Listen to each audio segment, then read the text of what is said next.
pontos de aula, né?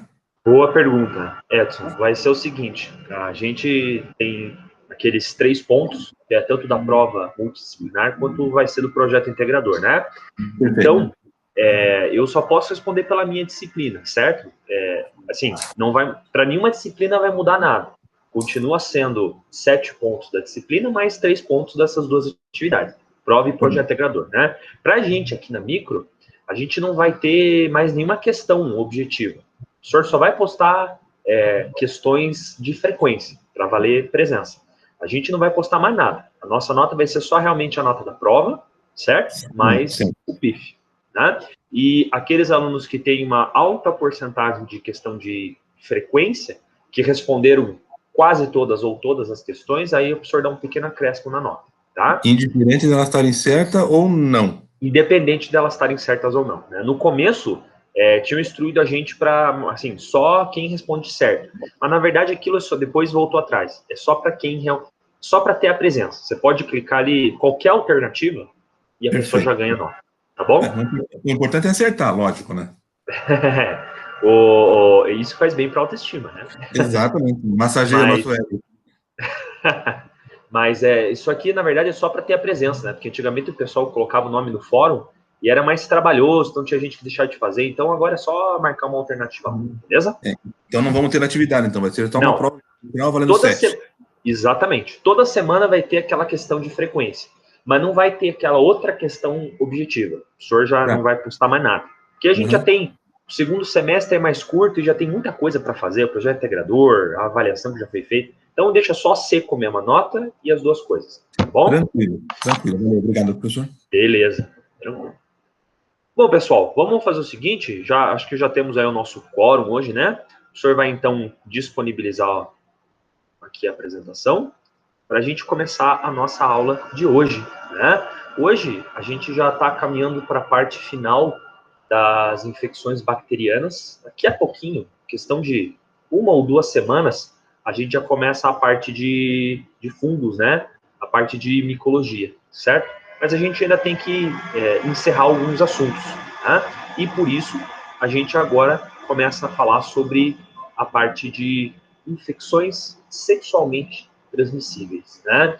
Esse talvez seja um tópico muito importante, porque nos últimos anos, a gente percebeu, como global, né, como mundo, que a gente já sabe como evitar as infecções sexualmente transmissíveis.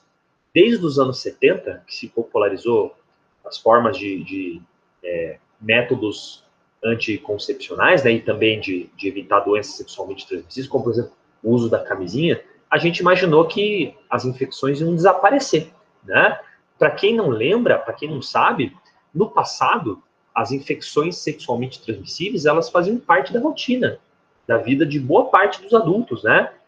Por exemplo, na Primeira Guerra Mundial, soldados tiveram mais baixa para voltar para casa porque estavam com sífilis do que realmente por baixa de alguma outra doença ou até mesmo morte, né? Então, olha que absurdo, né? Só a partir da Segunda Guerra a gente teve mais morte por arma de fogo do que realmente por doenças sexualmente transmissíveis. Até as pessoas falavam que o soldado mais leal no campo de batalha era a bactéria da sífilis, porque era o único que não fugia de fronte, né? Então, olha que absurdo, olha que mundo que a gente vivia, né? As doenças sexualmente transmissíveis, então, por razões óbvias, né? Não tinha método de proteção, então as pessoas acabavam pela número grande de parceiros, ou até mesmo porque a doença muitas vezes é silenciosa, acabavam espalhando a doença por aí, né? A gente pensou, tudo bem, então agora, a partir dos anos 70, com a advinda desses métodos, né, com o sexo seguro, então acabou, né, vai diminuir muito essas doenças. Infelizmente, não é isso que a gente percebe, né? De lá para cá, a gente não só teve a doença em níveis estáveis, mas em alguns anos a doença até aumentou, né? Então, por exemplo, a gente está falando em 2018, a incidência de sífilis, só no Paraná, ela aumentou sua frequência em mais de 30%, né? Isso é um grande absurdo. Outra doença sexualmente transmissível, como, por exemplo, o vírus HIV, né? Ele se manteve uma pequena queda, mas ele ainda se mantém estável nos últimos anos. Aí a gente vai falar de outras doenças hoje que mostram que, apesar da gente já saber como prevenir, o sexo seguro é uma melhor forma de proteção contra elas, elas ainda estão muito presentes na população. Então a gente pensa em, será que a método de educação não está certo, né? Será que a gente não tem que fazer alguma coisa diferente para mudar essa conscientização? A gente ainda não tem resposta, né? Pelo menos, eu digo a gente, eu digo ação de público, né? Diferentes governos ainda não têm resposta, porque a doença ela está dentro da escola, está dentro da universidade e está fora também. Independente da faixa de escolaridade, as doenças sexualmente transmissíveis estão presentes. A faixa de vocês, o ensino superior, né? E também a faixa da parcela analfabeta da população. Então veja como a situação é complicada. Tá?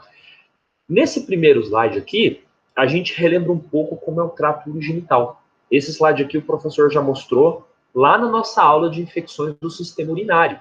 A gente está falando do mesmo sistema, né? Sistema gênito-urinário, ou seja, sistema reprodutivo e o sistema urinário, eles são feitos das mesmas estruturas, tá? E aqui a gente mostra um pouco as diferenças, a gente relembra um pouco as diferenças, né? Primeiro, geralmente, o homem, ele vai manifestar algumas doenças sexualmente transmissíveis e outras, elas vão ficar um pouco mais silenciosas. Para a mulher é a mesma coisa, né? Por quê? Os dois têm grandes diferenças anatômicas. O homem, por exemplo, ele tem uma uretra longa e uma uretra que não se comunica com o sistema intestinal.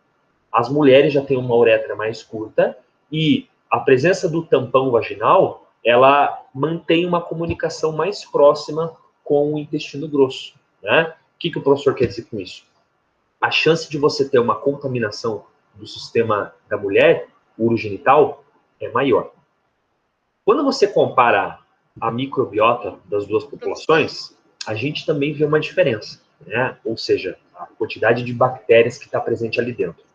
O homem, ele tem uma população de bactérias no sistema reprodutivo muito parecido com a da pele. Ou seja, tem uma quantidade grande de bactérias ali, né? E são bactérias que normalmente protegem aquele espaço. Protegem contra a vinda, chegada de uma bactéria. Precisa ser uma bactéria muito patogênica para causar um problema mais específico no homem, né? Então, o homem, em boa parte dos casos, ele é uma pessoa assintomática. O que é isso? Uma pessoa que não vai demonstrar muitos sinais. Aí você pensa assim, puxa, isso então é muito bom, né? O homem, muitas vezes, não vai demonstrar sinais. É talvez bom para a pessoa apenas, mas isso tem mais problemas do que vantagens, né? O fato do homem, por exemplo, ser silencioso em alguns casos, acaba auxiliando, acaba ajudando ele a o quê? A disseminar a bactéria, a disseminar a doença, né? Isso, por exemplo, acontece bastante em alguns casos em que o homem, ele é sintomático, e ele tem várias parceiras e passa a sua bactéria para várias parceiras. E elas vão manifestar a doença. Certo? Perdão, professor, mas tem aluno chamando a gente e querem entrar. Opa! Beleza. Vamos lá. Desculpa. Não, tranquilo. O senhor pediu para avisar mesmo, né? Vamos esperar um pouquinho aqui, que eu acho que ele já vai entrar. Enquanto o senhor tira aqui a modo de slide, só para a gente continuar, né? Esperar essas pessoas chegarem. Já na mulher, pessoal, a gente tem uma outra situação, né? A microbiota da mulher, que está presente no sistema reprodutivo, é uma microbiota mais rica, né? Então a mulher tem, na verdade, uma quantidade maior de bactérias, né? Mas aqui existe um detalhe. Essa microbiota das mulheres, ela vai variar muito dependendo do estágio hormonal que ela se encontra, do ciclo menstrual que ela se encontra, né? O que a gente quer dizer com isso? A mulher, por exemplo, ela tem os picos de hormônios variando durante o seu ciclo menstrual, né? É muito difícil as mulheres manifestarem sintomas, manifestarem problemas do sistema geniturinário antes da primeira menstruação, né, e após o ciclo menstrual fisiológico, então, após a menopausa. Geralmente, a faixa que a mulher manifesta sinais é durante realmente o ciclo menstrual, né? E o que a gente tem que encontrar ali? Você pode observar no slide que a gente tem uma grande quantidade de bactérias. Maior parte da população que se encontra na mulher são os lactobacilos. São esses bacilos gram-positivos aqui e que acabam protegendo a mulher, protegendo a sua microbiota, né? Geralmente, essa quantidade de lactobacilos que a gente tem previne a instalação de bactérias. O problema é isso que o professor falou. Dependendo do ciclo que ela se encontra, hormonal, você vai ter uma diminuição dessa população e uma chance maior de um patógeno chegar ali e se instalar, certo? Então, isso é muito importante. Né? O pH vai ajudar nesse processo e ele vai variar muito dependendo da situação. A gente vai entender que a variação de pH também influencia na saúde da mulher. Daqui a pouco a gente vai ver isso. Né? Bom, então hoje a gente vai falar um pouco sobre algumas doenças. Né? A gente hoje vai falar sobre as 4 doenças mais importantes sexualmente transmissíveis, né?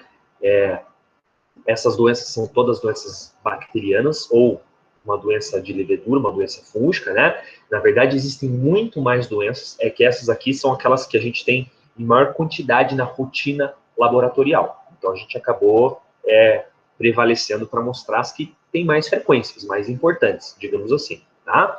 A gente vai começar, talvez, com uma das ISTs, ou seja, infecções sexualmente transmissíveis, mais comuns na história, que é a gonorreia. Todos nós já ouvimos falar dessa doença, né? Uma doença muito antiga, né? E a gonorreia, ela é uma doença que é bastante curioso, porque é aquilo que o professor falou no começo da aula. A gente já sabe como tratar, ela não tem um tratamento complicado, né? A gente pode utilizar, por exemplo, antibióticos comuns, como, por exemplo, penicilinas, né? Ela não tem uma prevenção complicada, basta a pessoa fazer sexo seguro, mas, no entanto, é uma doença que, cada década que passa, ela aumenta a sua frequência. Isso segundo a Organização Mundial da Saúde. Então, olha que situação difícil a gente se encontra, né? Uma situação estranha, na verdade. Quem que causa a gonorreia? É uma bactéria chamada Neisseria gonorrhea. Essa bactéria é um coco gram-negativo. Perceba que, de todas as bactérias que a gente falou até agora, a gente não tinha falado nenhuma vez de cocos gram-negativos. Teve até uma aula que o professor falou que os cocos gram-negativos são bem raros, né? Não, chegou o momento da gente falar dela, né? Você pode observar nessa figura aqui, ó, que a gente tem células do sistema imune, por exemplo, macrófagos aqui, que estão infectados com esses gonococos. O que é isso? Essas bolinhas em rosa, cocos gram-negativos, né? Qual que é o grande problema da Neisseria gonorrhea? É isso que o professor citou, né? A gente vai ter um dos sexos manifestando a doença, enquanto o outro sexo é mais silencioso, né? Então a gente vai ter nesse caso aqui, as mulheres apresentam uma forma mais silenciosa. As mulheres, no geral, o professor quer dizer, né? No geral, as mulheres não têm muitos sinais. Enquanto o homem, ele já manifesta mais visível a doença, né? Então, o que o homem geralmente vai ter? Presença de um corrimento purulento, ou seja, um corrimento espesso, né? Geralmente amarelado, esbranquiçado, presente na uretra, né, saindo pela glande, né, disúria, ou seja, muita dor ao urinar, e uma dor latejante frequente. Esses geralmente são as maiores queixas. É curioso, porque assim, todo mundo sabe, isso já foi bastante divulgado, né, pela saúde pública, né, que a mulher, ela investe mais no cuidado da saúde, o homem investe menos, tá? Então, todo mundo sabe que a mulher vive mais, tem uma expectativa de vida maior, porque a mulher, no final das contas, vai mais vezes no médico, adere mais ao tratamento. Isso aqui não é um chute que o senhor está dando. Isso já foi oficialmente comprovado em vários países, né? O homem geralmente evita ir muito em médico, tem um estilo de vida mais arriscado, né? Então, o homem geralmente vive menos, certo? Essa é uma das doenças que, infelizmente, o homem não tem muito esse recurso de evitar ir ao médico, porque é uma doença incapacitante, né? O homem, às vezes, tem uma dor muito forte, às vezes o homem tem dificuldade grande de urinar e tem que ir no médico, não tem como fugir disso, né? E isso, às vezes, muitas vezes assusta a pessoa porque o sinal é repugnante, né? Imagina um corrimento saindo, né, da uretra, do pênis da pessoa, né? Isso é muito repugnante, muito diferente do normal. Então, pelo menos por isso, os homens costumam procurar mais ajuda médica, né? E essa doença aqui, como o professor falou, ela está aumentando muito nos últimos anos a incidência, né? Por enquanto, a gente não está enfrentando problemas de resistência a antibiótico. Isso pode mudar se a gente começar a ter aí um número muito grande de pessoas que não fazem acompanhamento médico, que faz aquilo que a gente chama de automedicação, né? Claro que desde 2014, a venda de antibióticos com prescrição diminuiu o uso automedicação de antibióticos, mas ele não zerou, não zerou. Ainda, infelizmente, né, mais difícil, mas pode acontecer, certo? Bom, aqui a gente mostra um pouco as relações que a gente tem aqui no diagnóstico pela gonorreia, né? A gente tem aqui, por exemplo, alguns lugares que a gente pode coletar amostra, né? Para você, quando desconfia, por exemplo, de uma doença de Neisseria gonorreia, né? Você pode perceber primeiro, pelo hábito, a gente até faz uma diferenciação entre o masculino, o heterossexual, o masculino homossexual, né? Você pode coletar de regiões diferentes, né? Por que isso, professor? Por que a gente tem diferença, né? Dependendo da modalidade sexual que é praticada, então, por exemplo, sexo oral, sexo anal, você vai ter formas de sexo que você pratica, que você vai ter mucosas diferentes influenciando no processo, né? E essa bactéria, ela é uma bactéria que não fica restrita só ao sistema reprodutivo. Essa é uma bactéria que ela pode invadir outras regiões. Então, por exemplo, você pode ter a Neisseria invadindo rins, invadindo fígado, invadindo até o sistema respiratório. É por esse motivo que a gente tem aqui, né, dependendo da situação, você vai ter, por exemplo, que colocar na endocervice, no reto, na faringe, né? E como é que você vai fazer a técnica? Principalmente de Gram, principalmente a cultura de Gram, né? Aquele kitzinho, aquela forma de coloração bem rápida que a gente faz, e é bem fácil você detectar a presença de gonococo, cocos gram-negativos. Como o professor falou, essa é uma bactéria que é rara. Quando você localiza essa bactéria, ela só pode significar meningite bacteriana ou gonorreia. Acaba facilitando para a gente o diagnóstico, né? Essa segunda doença que o professor vai falar, ela talvez seja uma das principais infecções sexualmente transmissíveis do mundo. Ela só perde, na verdade, para o papilomavírus, que é aquele vírus das verrugas sexuais, né, o HPV. A gente está falando aqui da vaginose bacteriana, né? Essa, como está escrito no slide, ela geralmente está associada a infecções pélvicas da mulher, né? Como o professor falou, o sistema reprodutivo feminino, ele é rico em população de bactérias, né? Porém, algumas coisas podem predispor essa microbiota ela se modificar. E, portanto, alguma bactéria que não pertence àquela microbiota começar a causar problemas. Na prática, até bactérias que já pertencem à microbiota da mulher podem causar problemas, né? A gente tem aqui na vaginose bacteriana um conjunto de elementos que estão envolvidos, não é só um agente envolvido, né? Você pode ver aqui, ó, que a gente colocou na etiologia uma lista grande de bactérias, né? Então a gente tem a clamídia, que é uma bactéria intracelular obrigatória, né? Bacterióides, uma bactéria muito comum, um dos principais envolvidos, a Gardnerella vaginalis, né? Gardnerella vaginalis é essa bactéria, inclusive, que a gente consegue ver aqui, ó, infectando uma grande quantidade dessas bactérias dentro dessas células epiteliais, tá? Dois tipos de bactéria que a gente não comentou até agora são bactérias que não têm parede celular, né? Mycoplasma hominis e Ureaplasma ureolítico. Enfim, ninguém aqui vai ter que decorar os agentes da vaginose bacteriana, porque, como o professor acabou de falar, a lista é enorme. A lista é enorme, né? Geralmente, quais sinais estão associados à vaginose bacteriana, né? Ou seja, a infecção da região vulvo-vaginal da mulher, a região mais superficial do sistema reprodutivo da mulher, né? A gente vai ver sinais, como, por exemplo, a presença de corrimento, né, próximo à vagina e à vulva. A gente vai ter ali uma alteração de pH, o que vai causar dor na mulher. A gente vai ter, muitas vezes, uma inflamação, por exemplo, um inchaço, né, um grande desconforto. E assim como no caso da gonorreia para o homem, a gente vai ter ali uma dificuldade a urinar, dependendo da situação, né? Acredita-se, estudos mostram que pelo menos uma vez na vida a mulher ela vai passar pela vaginose bacteriana, né? Por que isso, professor? Mas você não falou que é só você praticar sexo seguro para você evitar esse tipo de situação? É verdade. Mas como o professor falou, a microbiota da mulher é muito rica.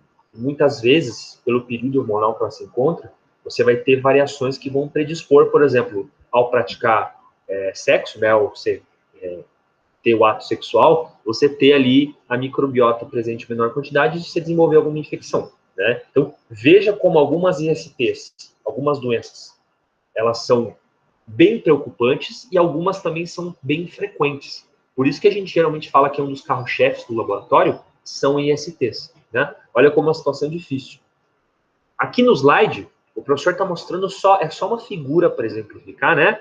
Mostrando como essa bactéria, que é a Chlamydia trachomatis, que é uma bactéria que geralmente vive dentro de células, isso aqui são células epiteliais da vagina, né? Como ela se multiplica. Você pode ver nesse slide anterior aqui, ó, que a gente tem essas bactérias em grande quantidade dentro do epitélio, né? E você pode ver nesse slide aqui que é verdade. Olha a quantidade de bactérias que você tem dentro desse epitélio aqui da vagina, né? Isso aqui é uma quantidade absurda, a bactéria tomou conta dessa célula, né? Você acaba tendo, então, uma poliinfecção, né? Uma quantidade muito grande.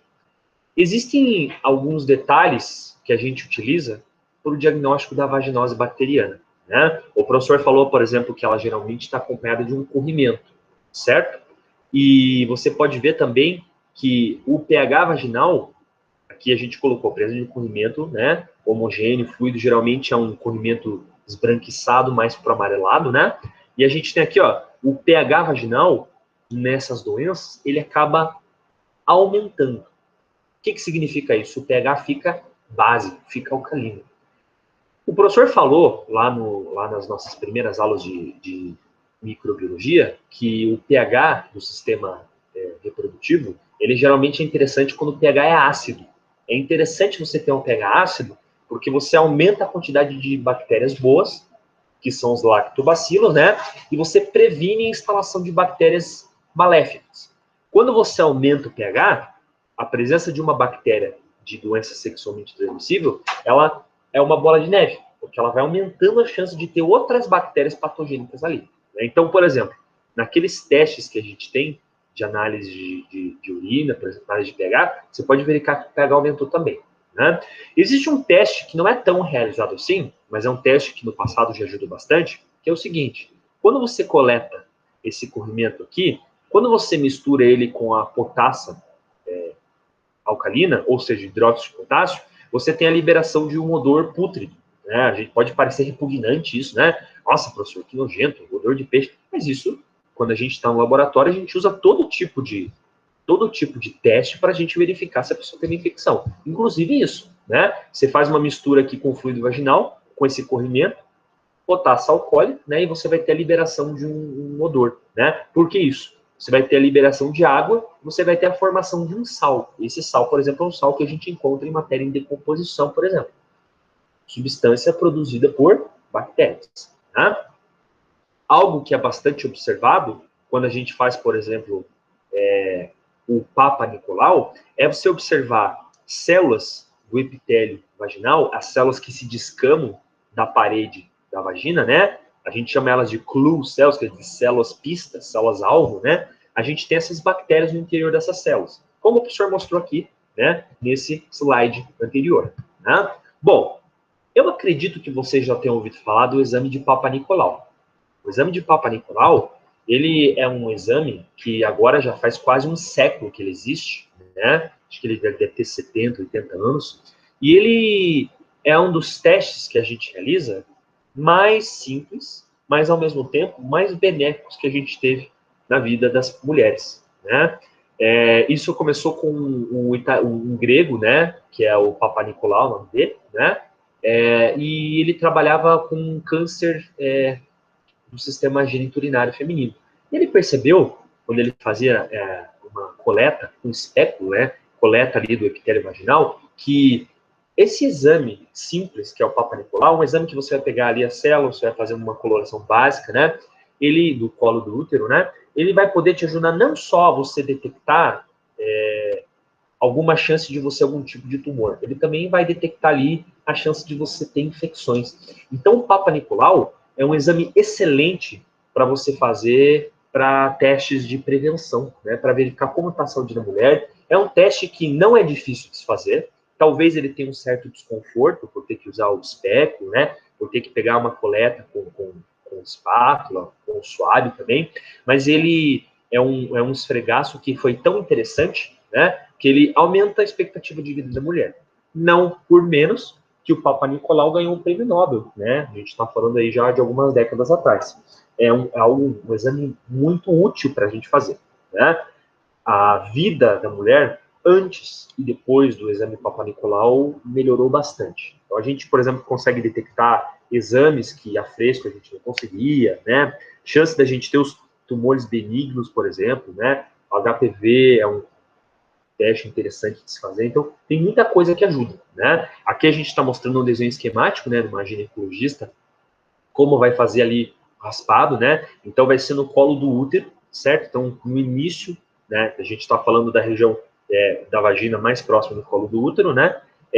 Como que ele ficaria durante o exame, né, com o uso do espectro, né? E aqui a gente tem, ó, uma coloração a fresco, né, de uma amostra do Papa Nicolau. Ou seja, a gente pode ver aqui, essas células em azul grande são células do epitélio vaginal da mulher. Isso acontece quando você faz o raspado, né? E você teria a presença, como a gente vê aqui, ó, de bactérias, né? A presença de bactérias, por exemplo, dentro dessas células. A gente pode ver nessa concentração maior aqui, né, de roxo.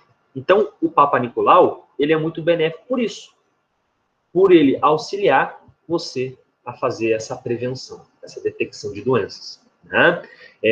Qual coloração que a gente pode fazer, professor? Você pode fazer coloração de Gram, coloração de panótipo, todas essas técnicas que a gente está vendo aí nas análises clínicas, certo, pessoal? Aqui a gente tem uma tabelinha que mostra para a gente como que a gente faz o score, quer dizer, o resultado final, para a gente estimar como que está a saúde da mulher, né? Será que ela é positiva para vaginose? Será que, na verdade, ela está normal? Né? Aqui a gente tem os 3 perfis de bactéria que a gente espera encontrar nesse exame. Né? Então, a gente tem, primeiro, bacilos longos gram-positivos. O que é isso? São aqueles lactobacilos. São bactérias que você gostaria de encontrar no epitélio vaginal. Lembra que os lactobacilos são aquelas bactérias benéficas. Né? E aqui a gente tem os bacilos curtos gram-negativos, que geralmente são agentes que causam problemas. Né? Você pode perceber que quanto maior a quantidade de lactobacilos, menos pontuação a pessoa tem para ser considerada positiva para a doença. Para ser considerada vaginose bacteriana, ela tem que ter 7 a 10 pontos. Né? Então, por exemplo, à medida que a pessoa tem mais desses bacilos, ó, coccus bacilos, como o Gardnerella, né? Você vai tendo mais pontuação para quê? Para você chegar dessa pontuação aqui e você ser detectado como vaginose, né? Então, isso pode parecer muito burocrático para a gente, né? Muitas vezes ela não é assim ao pé da letra nesse sentido. Aqui é uma tabela oficial da Anvisa do ano passado, né? Geralmente, dependendo da visualização do microscópio, uma contagem básica, você já sabe se a mulher tem ou não tem vaginose. Mas isso aqui acaba ajudando bastante você a interpretar a doença. Você tem que lembrar que a vaginose geralmente é causada por mais de um elemento, mais de um agente, não só um agente, né? Então, muitas vezes no laboratório dá a impressão que a gente tem uma situação muito burocrática, né? Tipo, seguir tabelas, etc. Mas não, muito depende da interpretação do exame também, né? E muito depende do sinal clínico da pessoa. Se a pessoa foi no médico e requisitou um exame de laboratório, é que a pessoa está com sinais. Ninguém, por exemplo, dificilmente uma pessoa vai requisitar alguns tipos de exame por não ter sinal clínico, na verdade. Né? Basicamente isso. Tá? Bom, continuando aqui, pessoal, a terceira doença que a gente vai falar, das 4 que a gente vai falar hoje, é a candidíase. Né? A candidíase também é uma outra doença bastante comum e também é outro tipo de doença que geralmente é negligenciado. E, na verdade, é um pouco mal interpretado. Né? O que é candidíase? Candidíase também é uma vulvovaginite causada por uma levedura, a Candida albicans. Né? Primeiro, a gente precisa esclarecer um pouco o que é a Candida albicans. Todo mundo já ouviu falar aqui de candidíase, mas não entende muito bem que pode ser talvez essa doença sexual. Tá? 10% das mulheres têm a Candida albicans, né? Essa bactéria que tem o potencial de causar candidíase. Né? O que significa isso, professor? Não significa muita coisa. Não é uma bactéria que vai causar doença em 100% dos casos. A gente geralmente atribui muito você ter uma bactéria a chance de já ter a doença. Aqui na micro a gente está vendo que não é bem assim, né? Às vezes a pessoa tem uma bactéria e vai passar a vida inteira sem manifestar essa doença. Aqui é o caso. Tem mulheres que têm a Candida albicans, essa levedura que a gente pode ver aqui, ó, essa levedura que está em preto, né, no desenho aqui do esfregaço, e a vida inteira não vai manifestar sinais. tá? Qual é o grande problema? O grande problema é quando a mulher ela tem já doenças de base, doenças primárias, que acabam fazendo que a cândida se manifeste. Então, o professor falou, por exemplo, às vezes a mulher está com o sistema imune fraco, né? Então, ela vai afetar ali a quantidade de células de defesa e a cândida vai encontrar um lugar para quê? Para se proliferar, para se manifestar em maior quantidade. Né? Outra coisa, às vezes a mulher ela tem uma doença de base, então às vezes, por exemplo, a mulher ela tem AIDS, né? A mulher ela tem alguma outra doença que acaba piorando o sistema imune no geral, como por exemplo tuberculose, alguma doença que é um pouco mais séria e que abre espaço para infecções oportunistas. Né? O que a gente pode ver aqui nesse slide? Você pode ver que a cândida ela é uma levedura que, na verdade, ela é unicelular. Ela se manifesta através de esferas. Tá? Dependendo da situação que se encontra, a cândida ela vai poder manifestar o que a gente chama de hifas, ou seja, esses galhos aqui que a gente está vendo. Na aula de micologia, quando a gente começar a falar só de fungo, a gente vai relembrar um pouquinho como que esses fungos podem aparecer no microscópio. Relembrar não, porque vocês não tiveram ainda, né? Vocês vão ver pela primeira vez isso, na verdade. Tá? Então, a cândida, ela pode estar presente em muitas mulheres. E aqui, como o slide está falando, responsável por 25 das consultas ginecológicas. Então, veja como ela não é a maior IST, mas ela é uma das maiores. Tá? A candidíase, geralmente, é uma doença que ela não fica silenciosa. Muitas vezes a pessoa vai ter manifestação dos sinais. Tá? Então, por exemplo, ela vai ter bastante dor, ela vai ter muitas vezes uma diferenciação da coloração na região, né? Geralmente as leveduras elas deixam uma coloração mais escura na região vaginal, né? E a pessoa muitas vezes ela pode ter ali uma infecção bacteriana secundária, ou seja, ela vai ter ali uma outra IST, né? Junto com a candidíase. Como que a gente faz a manifestação da candidíase? Esse desconforto vaginal que a mulher sofre vai no médico, né? A gente pode fazer uma coloração a fresco, ou seja, uma coleta com suave na região superficial, ali na região vaginal. A gente pode fazer um teste mais profundo, como o citopatológico, o próprio Papa Nicolau. Então, com a ajuda do espectro raspado, verificar na coloração, né? E quais ágares a gente usa, professor, uma vez fazendo coleta com suave? A gente vai usar o agar saborô ou o agar sangue, para identificar se a gente tem uma Candida albicans ou uma outra espécie de cândida que não seja albicans. Né? Por que você está falando aqui, professor, diferenciar Candida albicans, que é a espécie mais comum, de outras espécies de cândida que não são albicans, né? Geralmente, as candidíases que não são por Candida albicans, outras espécies de cândida, elas são um pouco mais resistentes a antibióticos. É por isso que o professor colocou aqui, né? Dependendo da situação, você tem que identificar por métodos automatizados para chegar um pouco na espécie. E aí, você tem que fazer um antifungigrama, ou seja, detectar qual classe de antifúngico seria mais interessante para que você possa detectar qual cândida se trata. Né? Candida albicans geralmente não é muito refratária ao tratamento, mas as outras espécies de cândida são. Então, daí, talvez o fluconazol, que é um dos mais utilizados e mais eficientes, talvez não seja o de escolha. Talvez seja necessário o itraconazol, por exemplo. Então, veja como, dependendo do agente etiológico, você tem que usar um recurso ou outro recurso. Né? Existem testes mais sofisticados que a gente usa, por exemplo, sonda de DNA, né? Testes moleculares para detectar Candida albicans. Ele não é tão executado assim. Geralmente, aqui no Brasil, a gente utiliza mais laboratório clínico mesmo. Ou seja, mais esfregaço por água, por cultura. Né? Aqui um resumo geral, né, dessas infecções genitais bacterianas. Como o professor falou, né, qual que é a diferença entre uma pessoa que vai procurar esse diagnóstico laboratorial da pessoa que vai ficar quieta? Geralmente a presença de sinais, né? Não tem muito como um indivíduo que está infectado, ele ficar tendo uma vida rotineira normal, sendo que ele está com dor, está com dificuldade de urinar, a presença de corrimento. Então ele acaba procurando médico, né? Talvez demore um pouco, talvez demore alguns dias para procurar. Chega um momento que fica uma situação insustentável, a pessoa vai no médico, não tem jeito. Né? O que daí nesse caso é realizado? Bom, é realizada uma coleta de material, então coleta do corrimento, uso de suave para ser passado na região uretral. A gente já viu na aula número 4 que o suave que a gente usa para a região uretral ele é um suave muito mais fino, para que a gente possa fazer uma coleta sem dor, sem lesão anatômica, né? No caso da vaginose, como o professor já falou, né? O Papa Nicolau é muito importante para procurar células-alvo, ou seja, procurar células epiteliais da vagina que contém alguma bactéria intracelular, como Gardnerella, né? E a gente que, para fazer essa coleta, vai usar o quê? O espéculo e também o raspado, como uma escova, por exemplo, para a gente fazer o raspado para fazer o Papa Nicolau, certo? E a gente vai ter mais um último slide que a gente vai falar dos ágares, lá no finalzinho da aula de hoje, para a gente mostrar quais são os ágares que a gente mais usa, né?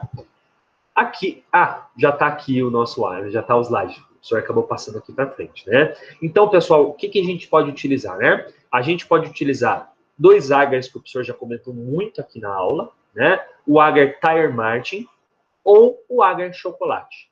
Esses ágares, eles estão aqui do ladinho, né? Você pode ver o Tire Martin e aqui embaixo o chocolate.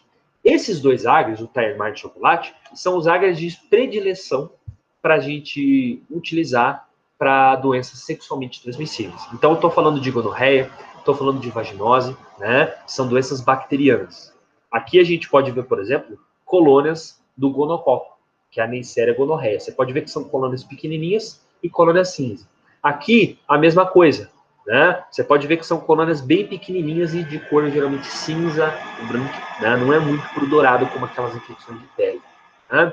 No caso da Cândida, que a gente já está falando de um fungo, né? Você pode utilizar dois ágares, o agar bismuto ou o agar saborô. O agar saborô é um dos ágares fúngicos mais utilizados que a gente tem na rotina. Existe um teste bioquímico que a gente pode fazer, algo que a gente já comentou lá na aula 5, que é a prova da catalase. Essas bactérias, por exemplo, elas são bactérias catalase positivas, então elas vão produzir bolhas de oxigênio em contato com o peróxido de oxigênio. Você pinga, você vai ter a produção dessas bolhas, né? Prova de fermentação de glicose também. São bactérias que vão, por exemplo, fermentar a glicose, né? Eu vejo como a gente aqui no Brasil, e em muitos países do mundo, na verdade, a gente utiliza principalmente testes laboratoriais, para não testes moleculares, né? Para chegar realmente na confirmação dessa doença, ok? Aqui a gente tem um fluxograma mostrando para a gente, né? Olha só, o agar Tire Martin usado para Neisseria, o agar chocolate também usado para Gardnerella, como a gente mostrou aqui, né? A presença dessas coloniazinhas, tá? E também a gente pode utilizar a cultura de células quando você tem as bactérias intracelulares, como é o caso da clamídia, né?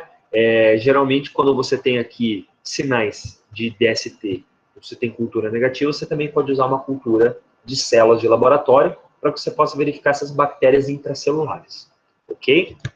Agora o professor vai falar da quarta e última doença da aula de hoje, que é uma bactéria que ela é um pouco mais complexa que as outras, né? A gente não está falando mais dessas bactérias que a gente consegue detectar em cultura de grã, porque é uma bactéria que é uma bactéria curva, é uma bactéria em espiral, né? É, na verdade, um espirilo, que é a Treponema pálido, o agente causador da sífilis.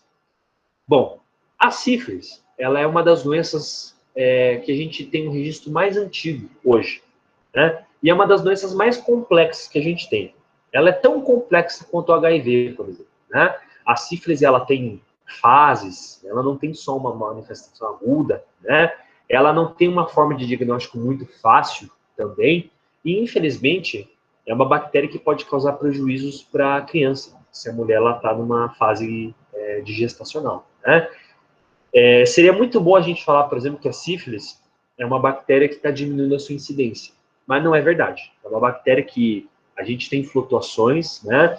E a gente tem uma incidência forte dependendo do ano, né? O professor, ele está fazendo TCC, fez TCC com uma aluna em 2018 e agora está fazendo TCC com uma aluna, agora uma colega de vocês da farmácia que vai se formar, do período diurno, né? E a gente está percebendo que a treponema, ela só aumentou a sua incidência nos últimos 5 anos e principalmente incidência da forma congênita. Então, a mulher, ela adquiriu, né, durante o período gestacional e lá no pré-natal ela descobre que ela está com essa doença. A chance de passar para o feto é grande. Tá? Aqui a gente tem a treponema pálido, né, numa microscopia de campo escuro. O que é isso? A gente tem que utilizar um microscópio diferente desse convencional, né? E você pode perceber que a bactéria está meio fluorescente, né? Você pode, primeiro, perceba que ela não tem esse formato que a gente fala de cocos ou de bacilos, quer dizer, bolinha ou bastão. Ela é uma bactéria que tem esse formato mais ondulado, né? E é uma bactéria que está presente em grande quantidade na pessoa que está doente, tá? Primeiro, a gente tem 3 formas dessa doença, né? Então, a gente tem primeiro a transmissão adquirida, que é essa transmissão durante o ato sexual. A sífilis, ela pode ser adquirida de 3 formas, né? Então, primeiro, pelo ato sexual não protegido, né? A abrasão, né? O ato, por exemplo, de abrasão, ou o ato sexual, um ato de abrasão dérmica, né? Então, você vai ter ali, por exemplo, atrito, certo? Durante a penetração, tá? Além dessa forma sexual adquirida, você também vai ter a forma congênita, que a mãe passa pela barreira transplacentária para o feto durante a gestação, né? E em casos raros, você também vai poder ter a partir de lesão dérmica, né? Mas isso é algo bastante raro, na verdade, não é muito comum, tá? Nessa forma adquirida, que é a forma mais comum da doença, né? Ela vai penetrar na mucosa, então a gente está falando da mucosa vaginal ou mucosa genital, né? E em pouco tempo, a bactéria já vai ganhar corrente circulatória, né? Essa forma aqui de transmissão adquirida, ela tem algumas fases. Você não precisa decorar essas fases aqui, né? Se você precisar um dia estudar isso aqui, você vai pegar um livro, vai olhar na internet, né? O senhor não vai cobrar na fase, na prova, essas fases aqui. Mas é importante você entender o que o professor quer que você saiba. Que a sífilis é uma doença complexa. Não é uma doença que você visualmente detecta se a pessoa tem ou não tem. Por quê? Olha como ela é uma doença aqui cheia de facetas, né? Primeiro, existe uma fase primária que ocorre nas primeiras semanas, né? Vai se formar uma espécie de cancro na glande, no órgão sexual, né? O que é esse cancro? É o que a gente chama de protocifiloma. É, na verdade, o abaulamento, é, na verdade, um tumor, né? Em que ali dentro você vai ter uma grande quantidade de treponema, uma grande quantidade de bactéria. É curioso porque, fora esse cancro, fora essa lesão, a pessoa não tem mais nada. Então, geralmente, uma pessoa que tem esse abaulamento, na glande, por exemplo, no pênis, né? Na região vaginal, a pessoa não vai no médico por causa disso. Não está doendo, não tem corrimento, está conseguindo urinar normalmente, né? Porém, depois de um determinado tempo, esse cancro ele regride, ele some. Aí a gente chega na pior fase, na fase que a pessoa se assusta, que é a fase secundária. O que é isso? Várias chagas vão aparecer, vários nódulos vão aparecer pelo corpo da pessoa. A pessoa ela pode ficar tomada da cabeça aos pés de lesões, crostas, né? Isso pode aparecer, inclusive, na palma da mão. Você pode observar aqui, ó. Algo que é bastante raro, né, pessoal? A gente ter lesões na palma. Você pode ver que a sola do pé e a palma das mãos, a região plantar e a região planar, geralmente são regiões que não aparecem muito, porque o epitélio é muito espesso nessas regiões, né? A gente tem epitélio muito grosso.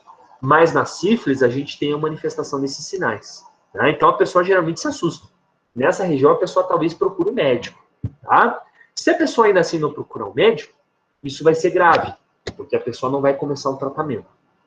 Depois de algumas semanas manifestando esses cancros aqui pelo corpo inteiro, ela entra numa fase latente, em que as lesões diminuem. Ou seja, dá uma impressão que a pessoa está melhorando. Ó, as lesões sumiram, não preciso nem ir no médico. Provavelmente eu já me curei, né? Sei lá o que eu tinha, né? Aí vem um problema, porque você chega numa fase rara, mas geralmente letal, em que a bactéria treponema, ela avançou para os principais órgãos que você tem. Fígado, coração, ossos, mas principalmente o cérebro. E a pessoa pode manifestar uma forma grave de doença que é a neurosífilis. Neurosífilis é quando a pessoa vai ter o treponema no cérebro e a pessoa ela vai manifestar irritação, demência, convulsões. E aí a expectativa da pessoa é muito curta, né? Acredita-se que muitos personagens históricos famosos, eles tiveram demência, né? Pela sífilis, tiveram neurosífilis, né? Então a gente está falando, por exemplo, do imperador romano Nero, a gente está falando do imperador romano Calígula, a gente está falando do Alexandre o Grande Conquistador, e até mesmo o filósofo Nietzsche, né? Que eles tinham neurosífilis, porque era uma doença que era muito comum no passado, e uma doença que condizia com a presença de demência numa fase jovem da vida, né? Que normalmente não deveria manifestar essa demência. No passado, como o professor falou, a sífilis era muito comum, né? Aqui a gente mostra, infelizmente, uma forma da doença, que é a forma congênita, né? Quando a mulher ela tem a doença, você pode ver que a mulher ela é positiva, ela também tem as lesões pelo corpo inteiro, treponema pelo corpo inteiro, né? E ela vai passar pela barreira transplacentária para o feto, né? Infelizmente, o feto, ele vai ter deformidades no osso, deformidades dentárias, manifestação cerebral, isso quando a mulher não aborta, o que acontece na maior parte das vezes. Então, perceba como a sífilis é uma doença ruim não só para o parceiro sexual, mas também para o feto que a mulher possa estar carregando durante a gestação. Algo terrível, né? Daí vem a importância de a gente fazer o teste pré-natal no 3º mês de gestação. Tá? Aqui a gente mostra os vários testes que a gente tem laboratorial para pesquisar o treponema, né? O professor só vai citar os principais, você não precisa decorar isso aqui, tá? Microscopia de campo escuro, que a gente utiliza no escuro, a gente vai colocar ali uma reação para que ele fique fluorescente, né? A gente também tem o teste da cardiolipina, quando a gente, por exemplo, vai pesquisar a presença dos anticorpos, a gente vai utilizar um lipídio que é muito parecido com o que a gente encontra no treponema, que é a cardiolipina, e a gente vai ver a reação de aglutinação, ou seja, a formação daqueles grumos, que a gente fez na aula prática, se vocês não lembram, né? A gente tem ali misturinha na placa para formar aqueles grumos, né? E a gente também vai ter aqui a imunofluorescência, que é a pesquisa de anticorpos que vão deixar ali fluorescente o teste, né? A Organização Mundial da Saúde, ela preconiza que você realmente faça 2 testes, não só um teste, né? Então, os testes treponêmicos têm que ser reservados para a confirmação do teste. Então, fazer 2 testes seguidos, para que você realmente tenha ali, poder realmente colocar no laudo que se trata de sífilis, né? E também pode acontecer resultados falsos positivos, ou seja, você acha que está positivo, mas na verdade não está. Isso devido a outras doenças que têm reação cruzada. Então, lúpus, HIV, malária, por isso que é importante você fazer 2 testes seguidos. Tanto é que a gente colocou, ó, negatividade do recém-nascido não exclui a doença. No 3º mês de vida, você tem que repetir a doença quando você tem uma suspeita de ter sífilis. Ok, pessoal? Bom, para a gente finalizar nossa aula, o professor vai mostrar um teste, um caso clínico, que o professor pegou num hospital, né, para a gente entender um pouquinho como que as doenças funcionam, tá? É uma simulação de algo que aconteceu no hospital aqui do Paraná, né? Vamos lá. Nesse caso aqui, a gente teve um adulto jovem, de 19 anos, homem, sexo masculino. Ele, há uma semana atrás, ele teve uma lesão no pênis, tá? Daí ele resolveu ir no médico, né? Ele contou para o médico o seguinte, o último contato sexual dele foi há 3 semanas. Então, há 3 semanas ele transou e não usou camisinha, sexo não seguro. Sem histórico de viagens. Então, ele fez isso aqui no próprio Paraná mesmo, né?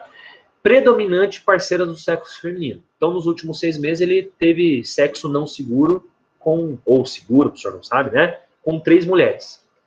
Parceiros masculinos ocasionais. Então, a gente está falando de uma pessoa que tem prática bissexual. Né? 2 meses atrás, ele fez um teste para HIV por ELISA, aquele teste de plaquinha que se usa pipeta, deu negativo. Né?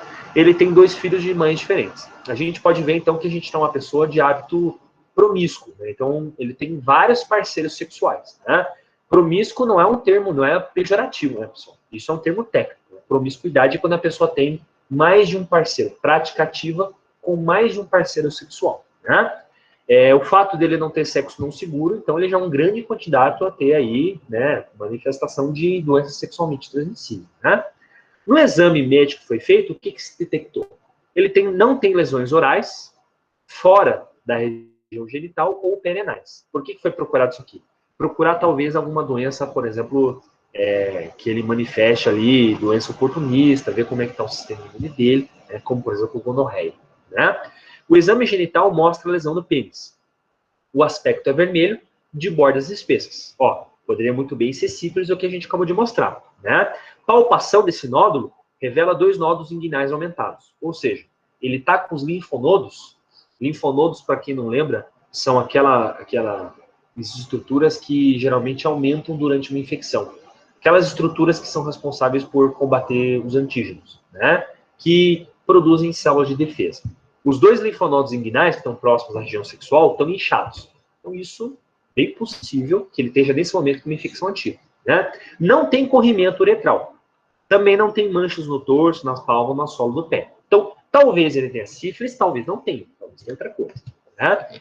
Baseado no histórico exame físico, podemos considerar sífilis? Sim. até aquela forma primária adquirida, né? Que ele tem aquele cancro ali, talvez ainda não tenha lesões pelo corpo. Né?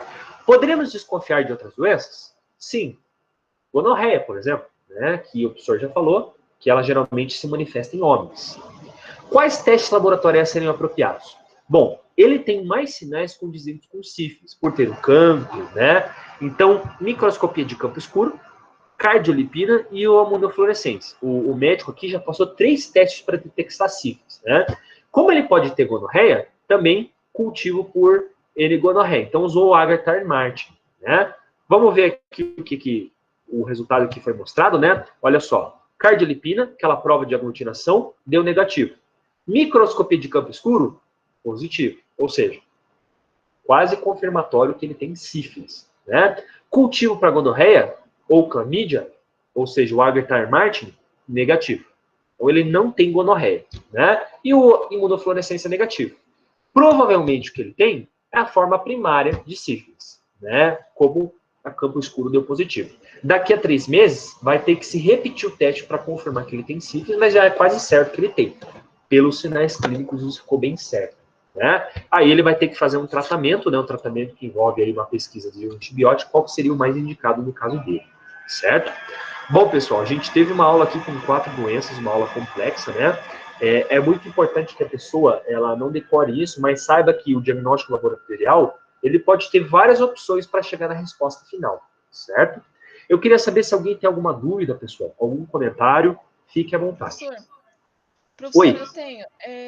Referente ao tratamento para Cândida, pode estar envolvido ali, no caso, com outras bactérias junto ali, né? Pode. Ter uma infecção mista e tal. Pode criar resistência fúngica? É que eu me confundo um pouco, que eu não sei se é fungo ou bactéria. É bastante confuso, Simão. Não é só você que está confuso, não. É bastante confuso, né? Como o professor falou, a vaginose e a cândida, elas são poliinfecções. Então, não é só um agente bonitinho, fácil de resolver, né? Geralmente são 2 ou mais agentes, dependendo do caso. A cândida, ela não é uma bactéria, ela é uma levedura, certo? Então, para você tratar, você tem que usar antifúngicos. O senhor está falando de fluconazol, miconazol, itraconazol, né? Por isso que é importante quando uma pessoa tem a vaginose, por exemplo, ou a cândida, né? Tem um corrimento, tem inchaço da região, tem dor a urinar. A gente, quando é um caso simples, né? Assim que persistente, a gente tem que fazer uma diferenciação, né? Porque a gente tem, você pode ver, por exemplo, que na farmácia a gente tem até na publicidade mostrando assim, artistas de televisão, você tem candidíase? Usa produto X, usa produto Y. Mas, dependendo do caso, não é tão fácil você comprar um produto na farmácia, você aplicar e passar, pronto. Porque a gente acabou de falar que geralmente são poliinfecções, né? Sim, até então, tem uma combinação ali de medicamentos com 3 antifúngicos ali que é controlado, né? Só com receita. Exatamente, exatamente. Então, às vezes você contrata uma artista famosa, por exemplo, da Globo, por exemplo, para falar, mas não é uma situação tão simples assim. Claro, é comum, né? A pessoa tem que ficar tranquila porque é algo comum, mas ela também não pode, assim, levianamente achar que é fácil tratar. Não, muitas vezes tem que procurar ajuda médica, como você falou, para ver qual que é o agente, né? Exatamente. Então pode ser uma infecção por fungo com bactéria, com alguma outra espécie de bactéria. Pode. Para você saber exatamente do que se trata, aí você tem que fazer aquilo que a gente falou, que é o esfregaço a fresco, né? Para você detectar se tem só bactéria, se tem levedura e bactéria, ou só levedura, é complicado. Por isso que serve o exame laboratorial. Né? De primeiro, normalmente os médicos chutam, então. De primeiro, a gente já teve uma aula dessa que a gente falou, não sei se vocês lembram, né? A gente falou assim, mas será que tá certo o médico chutar, professor? Isso, infelizmente, é uma prática difícil. É uma questão polêmica essa, né? Por um lado, muitas vezes, o diagnóstico presuntivo, quer dizer, o chute que o médico dá, ele funciona. Ninguém aqui tá, não funciona. Não, funciona. Talvez na maior parte das vezes, o diagnóstico presuntivo, vulgo, o chute do médico, adianta. Mas não é sempre. O grande problema é o seguinte, o médico, na cabeça dele, ele pensa assim, eu vou chutar e se não der certo, a pessoa vai voltar aqui. Mas vamos ser sinceros, muitas vezes não dá certo e a pessoa não volta no médico. O que acontece? O problema persiste. Esse é o problema que a gente tem de diagnóstico presuntivo. Né? Mas a minha dúvida é assim, o fungo ele também pode criar resistência igual a bactéria ou não? Não da mesma forma, Simone. A gente vai falar na aula de micologia que existe resistência antifúngica sim, né? Mas a célula eucariótica ela não manifesta essa resistência tão fácil quanto a bactéria, né? Ou seja, o senhor está meio em cima do muro, na verdade, né? O que eu quero dizer é o seguinte, não é tão fácil ficar resistente, mas existe caso de resistência sim, certo? Então, tá bom. Obrigado, professor. Nada? Professor, Oi. e quando a gente vê que na farmácia, tipo, aparecem muitas mulheres assim, foi diagnosticado com fungo, né, presença de fungo, daí o médico vai lá e passa um antibiótico, né? Daí, aí assim, beleza, toma só antibiótico e não toma não, usa, né, interno, ginecológico, e não toma nada. Eu acho isso errado, você não acha? Daí a pessoa lá tá dizendo que tá com mau cheiro, tá com Isso. corrimento, aí Isso. não, aí isso não tá errado, não tá? Não seria mais completo tomar um antifúngico, tipo um sequinidazol junto para ela, pro parceiro? Tem médico, a gente chega lá, passa só uma Ginotran da vida, passa só um metronidazol. Isso, metronidazol, né? Que é para bactérias anaeróbicas. É verdade, né? Isso. Muitas vezes, dependendo do sinal, você tem que auxiliar o tópico, como você falou, a aplicação intravaginal, né? Com o produto intravaginal, com realmente o tópico, né? Não é indicado sempre só usar apenas o intravaginal, né? Aí, o que acontece? Acontece aqueles casos que a infecção persiste e a pessoa abandona o médico, não vai mais no médico, né? Isso é comum. Aí a pessoa fica com uma forma crônica da doença. O que é isso? O sinal não está tão grave assim, mas a pessoa desconfortavelmente fica convivendo com os sinais, o que não é ideal. Isso, e eu já presenciei muita mulher que fala assim, eu já me acostumei. Eu sempre tenho isso. E, tipo, é meio estranho, né? Você se acostumar com um troço ruim, né? Então, assim, é Não, uma coisa desconfortável. Daí eu sempre falo, olha, de repente, né? Já cheguei a indicar muito. Mas é só isso. Então, leva um sequinidazol, 4 comprimidos, toma você 2, o seu parceiro toma mais 2. E daí usa a pomada e geralmente tem dado certo, a pessoa volta agradecendo a gente, moça, deu certo, fiquei boa, não sinto mais nada. Nossa, mas por que o médico não passou uma coisa tão simples, professor? E por que eles, né? Aí nós estamos numa sinuca de bico, né, Aline? Porque indicar também a gente pode arrumar um problema sério. Não, mas eu acho assim, complicado. Simone, que eu tenho muito cuidado nessa questão de indicação. Toda vida que eu indico, sempre tem um farmacêutico do meu lado que me apoia e, tipo assim, eu não indico nada do que eu não, talvez não viva ou não tenha vivido aquilo, né? Eu tenho, já vai para os 16 anos de balcão, então, assim, eu acredito que eu já presenciei muita coisa em balcão, assim, e eu sou muito de escutar. Eu trabalho com farmacêutico porque ele tem 45 anos de farmacêutico, já está lá se arrastando, que nós chamamos ele de vovô. Mas, assim, um cara muito esperto, um cara muito bom. E eu nunca indiquei nada para os pacientes, assim, que ele não tivesse ali do lado, ou que eu venha. Por que eu faço bastante pergunta aqui? Porque eu acho isso muito legal, esse conhecimento, sabe, professor? Porque. E tem coisa que a gente vê. Cara, não tem necessidade de ser, não tem porquê de ser só isso. E tem muitas coisas também que você vê que não precisa tomar daquele tanto de coisa, que uma coisa só vai resolver. Então, assim, tem muito médico aí deixando muito a desejar, e eu acho que é aí que o farmacêutico entra, porque eu ainda acredito que o farmacêutico conhece mais do medicamento. Né? O que você falou, Aline, o farmacêutico, de fato, ele precisa ter, né, um domínio técnico muito grande do medicamento, né? É importante o seguinte, né, que a gente tenha, isso infelizmente no dia a dia é difícil, né? Seria ideal que a pessoa buscasse mais ajuda médica e formasse uma ponte melhor entre o farmacêutico e o médico, né? Porque cada um tem uma parte interessante para contribuir na vida da pessoa, né? Uma coisa é certa, o farmacêutico tem um domínio muito grande do medicamento mesmo, né? Seria interessante se tivesse um trabalho mais multiprofissional. O problema é que muitas vezes a pessoa acaba, como você falou, desistindo do tratamento, né? Então a pessoa, olha que triste, aprender a conviver com a doença, né? Isso não deveria acontecer com ninguém, na verdade, né? geralmente os melhores médicos, infelizmente, infelizmente, os melhores médicos são pagos, né? E são consultas caras. E eu trabalho ali numa região que tem bastante médico, e é uma região ali no Batel, né? Uma região que tem muito pessoas ricas, que tem dinheiro, mas assim, o que eu vejo, cara, você vai no ginecologista, é caro, professor. Tem gente que vai no ginecologista e não tem dinheiro para comprar medicação, porque já foi tudo na consulta. E isso é uma realidade. Ninguém hoje não pode se dizer que isso não é uma realidade, porque é.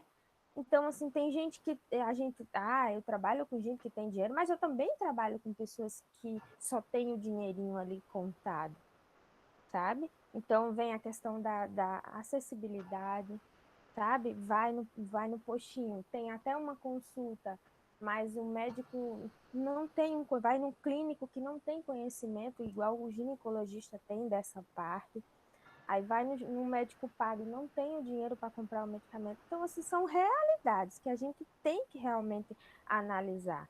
E é triste, porque eu vejo muito ali na farmácia de gente, eu falo, moça, posso falar com o farmacêutico? Porque realmente há uma confiança em nós, né?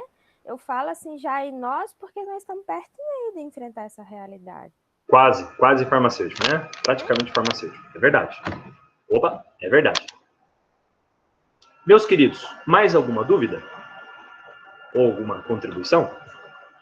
Tudo certo, professor. Beleza, Obrigada pessoal. pela aula, hein? Opa, eu que agradeço vocês. Obrigado pela participação sempre forte e presente de vocês, né? Uma ótima semana a todos e a gente se vê na próxima quinta-feira, daí, pessoal. Grande abraço. Abração, professor. Cuidado no seu lado de novo para não cair. Obrigado.